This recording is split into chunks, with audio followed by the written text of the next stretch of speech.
ఇక్కడ ఉన్న అమ్మవారి రూపం మరెక్కడ ఏ దేవాలయంలో మీకు కనిపించదు. చాలా పురాతనమైన ఆలయం. కాశీని దర్శిస్తే ఎంత పుణ్యమైతే వస్తుందో ఇక్కడ ఆలయాన్ని దర్శిస్తే కూడా అంతే పుణ్యం వస్తుంది. అదే అలంపూర్లో ఉన్న శక్తిపీఠం మన జోగులాంబ ఆలయం.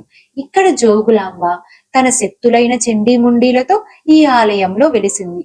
ఈ ఆలయం అనేక నాగబంధాలతో ప్రతిష్ఠించారు. అందుకే మీరు ఎక్కడ చూసినా నాగపడగలు కనిపిస్తాయి. ఈ ప్రదేశంలో సతీదేవి యొక్క పైన పళ్ళు పడ్డాయి అని చెప్తారు. ఇక్కడ అమ్మవారి తలలో మరెక్కడా చూడని విధంగా తేలు, గబ్బిలం, బల్లి, కపాలంతో పాటు చాలా విచిత్రమైన రూపంతో ఉంటుంది. పూర్వకాలంలో ఆ ప్రదేశంలో ఒక బాలశిల్పి తపస్సుకు వెచ్చిన మహాదేవుడు ఇసుకతో బంగారం చేయగల రసవిద్యను వరంగా ఇచ్చాడు.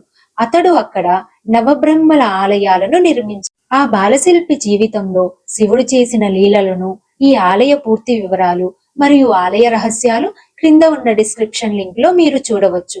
అలాగే మీరు జోగులాంబ అమ్మని దర్శించుకొని అమ్మ ఆశీస్సులు పొందాలని కోరుకుంటున్నాను. ఓం శ్రీ మాత్రే నమః.